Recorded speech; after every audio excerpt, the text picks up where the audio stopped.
C M کیوں نہیں deliver کر رہے سر؟ آپ اس کا جواب نہیں دے رہے مجھے.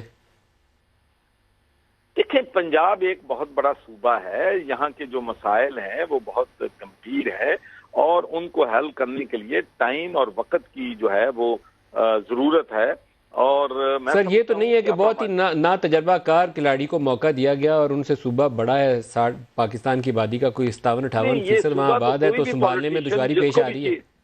یہ تو ندیم ملک صاحب جس کو بھی یہ صوبہ جس کے بھی حوالے کرتے ہیں اس کے لیے یہ سارے چیلنجز جو ہیں وہ آنے تو اب کتنا عرصہ سر اور لگے گا کہ جس میں توقع رکھی جائے کہ شاید وہ کچھ سیکھ کے بہتری کی طرف لے آئیں حالات؟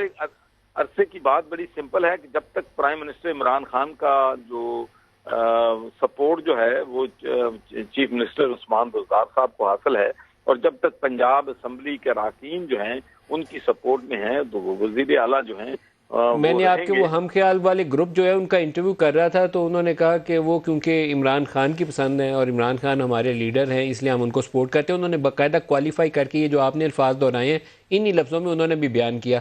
انڈائریکٹلی اس سے آپ کا نو ٹرسٹ جو ہے وہ بھی ظاہر ہوتا ہے، آپ کا بھی اور ان ممبرز کا بھی. ہمارا نو ٹرسٹ جو ہے، دیکھیں میں کیسے کہہ سکتا ہوں کہ اگر عمران خان محمد سرور کو گورنر پنجاب بنائے تو وہ ٹھیک ہے، سپیکر چودھری پرویز الہی کو بنائے ان کا فیصلہ تو ٹھیک ہے، اگر عثمان بزدار کو بناتے تو ان کا فیصلہ کو کوشچن ہو جائے. تو یہ نہیں ہوتا، یہ پرائم منسٹر کے فیصلے ہیں، پنجاب اسمبلی کے فیصلے ہیں، انہوں نے آگے لے کے چلنا ہے.